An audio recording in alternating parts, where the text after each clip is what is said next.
Notre prochaine invitée, c'est Mme Catherine Légaré, qui est présidente fondatrice de Academos. Et bonjour, Mme Légaré. Bonjour. Madame Légaré, aujourd'hui, on va parler des jeunes qui reconsidèrent leur choix de carrière en raison de la pandémie. Mais d'abord, parce qu'il y a eu un sondage, et ce sondage-là a été fait par Academos, dont vous êtes la présidente fondatrice. Qu'est-ce que c'est au juste qu'Academos? Oui, Academos, c'est un organisme à but non lucratif. On travaille en éducation et en choix de carrière là, chez les jeunes. Plusieurs doivent connaître notre plateforme là, qui s'appelle Academos, justement, qui est une plateforme de mentorat où les jeunes peuvent entrer en contact avec des travailleurs de tous les métiers et professions pour les aider dans leur choix de carrière. Vous avez fait un sondage, vous avez réalisé un sondage québécois et canadien, ce que j'ai bien compris. Les jeunes reconsidèrent leur choix de carrière en raison de la pandémie. Expliquez-nous d'abord pourquoi avoir fait ce sondage-là et qu'est-ce que ça révèle d'abord au Québec?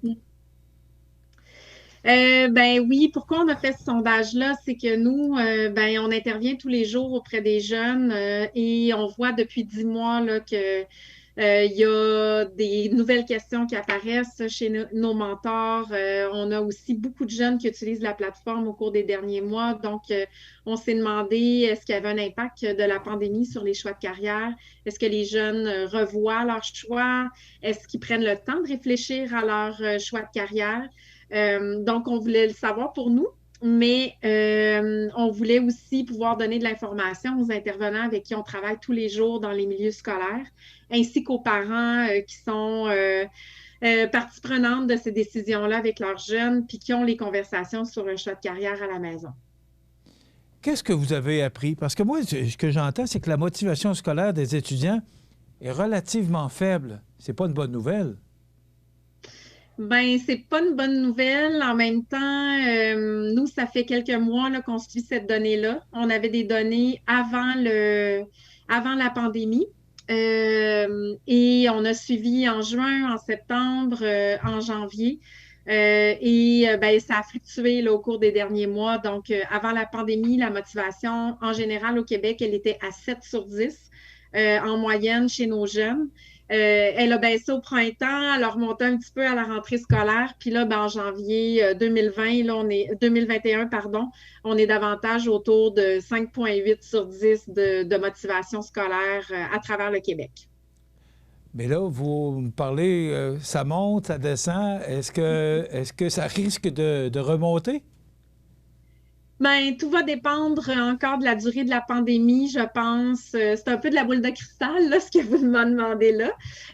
Tout va dépendre de la durée encore de la pandémie, s'il y a une refermeture ou pas des écoles. En fait, ce qu'on a vu au fil des mois, c'est qu'à chaque fois que les élèves se retrouvent en école à distance, ben, la motivation est affectée parce que les jeunes sont à la maison, ne voient plus leurs amis. Il y a beaucoup d'activités aussi qui ont été arrêtées là, avec l'arrêt de l'école, donc le parascolaire, les sports, etc. Donc, je pense que la motivation va continuer à fluctuer ou à être impactée tant qu'il y a des mesures sanitaires, tant que l'école est bouleversée, là, que le cheminement scolaire est bouleversé.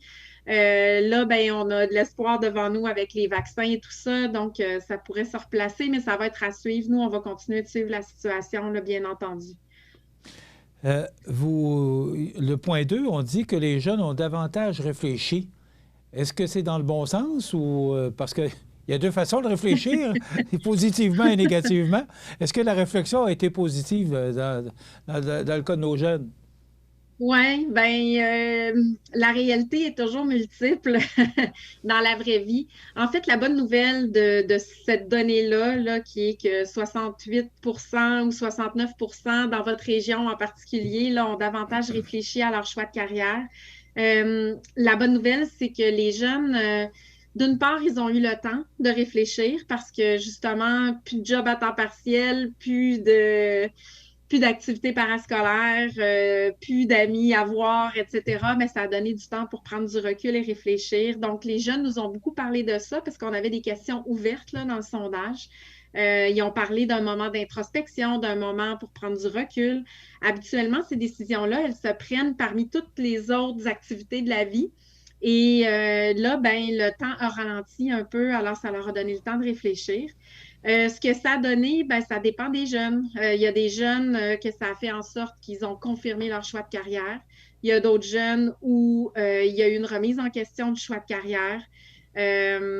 Donc, on parle du quart des jeunes à peu près là, qui ont fait un changement de choix de carrière depuis le début de la pandémie au Québec. Et là-dessus, il y en a une bonne partie qui attribue leur changement de choix de carrière à la pandémie elle-même. Alors, ce qu'on voit aussi dans les résultats du sondage, ben, c'est une augmentation d'anxiété, une augmentation d'inquiétude par rapport au choix de carrière. Donc, chez certains, ça a créé de l'inquiétude ou de l'anxiété. Chez d'autres, ça a permis de confirmer leur choix de carrière ou de l'approfondir. Est-ce que cette anxiété-là est la raison de leur vision du monde du travail qui est transformée? Est-ce qu'ils voient ça différemment avec la pandémie ou encore parce qu'ils sont anxieux pour certains corps de métier ou des choix de carrière? Oui, ben, les témoignages qu'on a dans le sondage ont rapport au fait que les jeunes se demandent, beaucoup de jeunes se demandent s'ils vont pouvoir aller dans le programme d'études où ils souhaitaient aller. Il y en a plusieurs qui ont fait des témoignages à l'effet que l'école à distance a amené une baisse de notes chez eux, soit parce qu'il y avait de la difficulté à s'organiser, difficulté à accéder à de l'équipement, perte d'intérêt pour les cours. Donc, ils ont nommé des raisons comme ça. Et plusieurs ont vécu des baisses de notes. Donc, chez certains, ça amène une nécessité de changement de programme d'études là, dans leur tête parce qu'ils ne savent plus s'ils vont pouvoir entrer dans le programme d'études qui était visé au collégial ou à l'université, par exemple. Ce qu'on a vu apparaître aussi, puis qui est très circonstanciel, c'est que les jeunes voient, c'est vraiment relié à la pandémie, là, les jeunes voient vraiment les métiers maintenant comme étant essentiels ou non essentiels dans la société. Et ça a amené des remises en question. Donc, on voit des commentaires de jeunes qui ont dit, par exemple, ah, je voulais faire un métier, je me rends compte qu'il n'est pas si essentiel, puis c'est important pour moi de contribuer à la société. Donc, je repense mon choix de carrière en fonction de ça. Évidemment, ils ont vu les pertes d'emploi dans certains secteurs, ils ont vu la pression dans certains secteurs également, donc ça a pu amener des changements d'intérêt ou de choix de carrière. Alors, il y a beaucoup de questionnements qui sont arrivés là, en lien avec tout ce qu'on entend en ce moment sur le marché du travail en lien avec la pandémie. Ce qui est important de dire, encore une fois, je pense, c'est que les données proviennent d'un moment en plein milieu de la pandémie, là, en janvier 2021. Donc, il sera important de continuer à suivre pour voir si ce bouleversement-là va se maintenir ou si la situation va revenir à la normale et que c'était circonstanciel à cause de la pandémie. Vous parlez de désirabilité de l'entrepreneuriat qui a été affecté presque autant positivement que négativement par la pandémie. Est-ce qu'on a plus le goût d'être entrepreneur ou moins le goût? Ben, c'est les deux. En fait, qu'est-ce qui ressort le regarde... plus? Est-ce que c'est le positif ou le négatif? Oui, c'est ça. Si je regarde, par exemple, dans Chaudière-Appalaches, on a questionné les jeunes sur leur désir d'aller en entrepreneuriat. Il y a 48 des jeunes pour qui le désir est resté le même. Donc, et c'est presque la moitié des jeunes, là. Donc, ce qu'ils avaient envie de faire avant la pandémie, c'est resté la même chose pendant la pandémie. Il y a 30 des jeunes dont l'intérêt a diminué envers l'entrepreneuriat et il y a 22 des jeunes dont l'intérêt a augmenté envers l'entrepreneuriat. Donc, il y a du mouvement des deux côtés. Il y en a plus qui ont moins d'intérêt, un peu plus, mais ce qu'on voit dans les commentaires, c'est soit des jeunes qui voulaient peut-être aller vers l'entrepreneuriat puis qui se disent oh my God, il y a des entreprises qui ont fermé, ça a l'air difficile pour les entrepreneurs, ils regardent les restaurants, ils regardent les magasins, etc. Donc, ça peut les avoir découragés. De l'autre côté, il y a eu beaucoup de jeunes qui ont mis des commentaires comme quoi ils avaient encouragé, découvert des entreprises locales, ils ont encouragé leurs commerçants locaux. Ils ont vu des entreprises naître également pendant la pandémie et avoir un certain succès. Alors, il y avait plusieurs commentaires de jeunes qui disaient, ben moi aussi, je suis capable d'avoir des bonnes idées, de me partir une entreprise. Et beaucoup ont mentionné que l'entrepreneuriat pouvait les amener à avoir plus de contrôle sur est-ce qu'ils vont pouvoir garder leur emploi, est-ce qu'ils vont... dans le fond, c'est de ne pas être dépendant d'une décision d'un patron ou quelque chose comme ça quand il arrive des situations comme la pandémie. Catherine, vous avez particulièrement notre région administrative, vous l'avez mentionné tout à l'heure, Chaudière-Appalaches. Qu'est-ce qui nous distingue? Est-ce qu'on est meilleur que le reste du Québec ou on est un petit peu moins bon? Vous êtes très semblables. Vous êtes très semblables. En fait, il n'y a pas beaucoup de différence entre les régions. Vous êtes il y a 2/10 de point de pourcentage de plus au niveau de la motivation scolaire, là. Donc, la moyenne au Québec est à 5,8. Dans Chaudière-Appalaches, c'est 6,0 sur 10.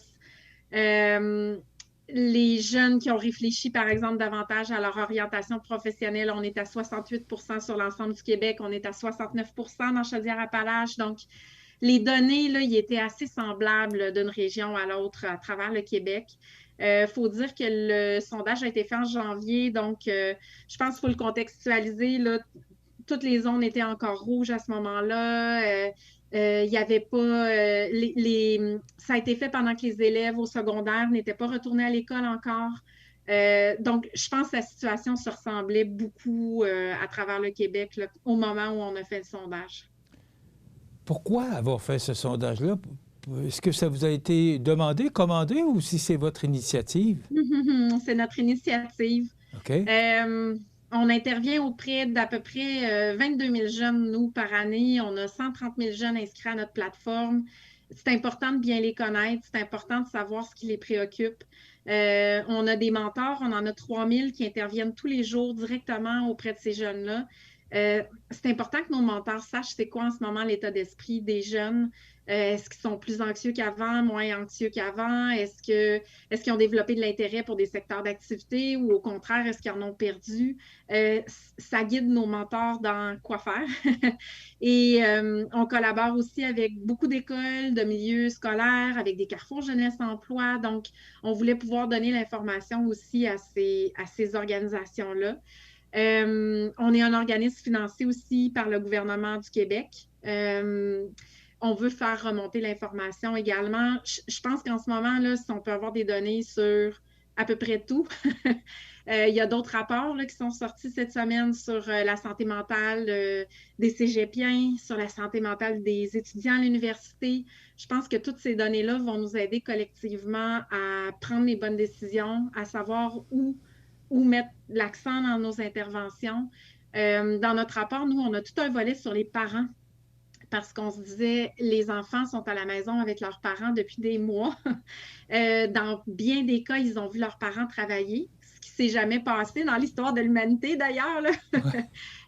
Moi, ça me fascinait beaucoup de savoir des enfants qui ont vu pendant des mois papa, maman travailler dans n'importe quel secteur, travailler à la maison. Qu'est-ce que c'est l'impact de ça? Puis ce qu'on voit d'ailleurs, c'est que les enfants veulent parler de choix de carrière avec leurs parents, ils leur font confiance. Donc, je pense que c'est un message aussi aux gens qui nous écoutent. Parlez avec vos enfants, écoutez-les, questionnez-les sur leurs intérêts, leurs choix, sur ce qui a l'air de les motiver, parce qu'ils sont avides d'en parler en ce moment de ce qu'ils vont faire plus tard. En quelques secondes, Catherine, c'est un peu ça, toutes les raisons qui nous ont amenés à faire ce rapport-là. OK. En quelques mots, Catherine, vous retenez quoi de votre sondage? Bien, je retiens que notre rapport est concordant avec plusieurs autres qui sont sortis récemment à l'effet que les jeunes vivent des moments de démotivation à l'école, qu'il faut les soutenir.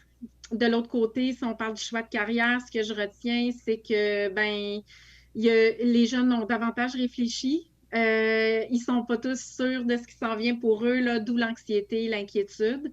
Puis j'en retiens que autant comme parent, comme intervenant, il va falloir être présent et écouter ces jeunes-là là, parce qu'ils ont néanmoins des décisions à prendre sur leur choix d'études et leur choix de carrière. Alors, il faut être bienveillant et présent là, dans les prochains mois. Est-ce qu'on peut consulter votre rapport? Bien sûr. Voulez-vous que je donne l'adresse?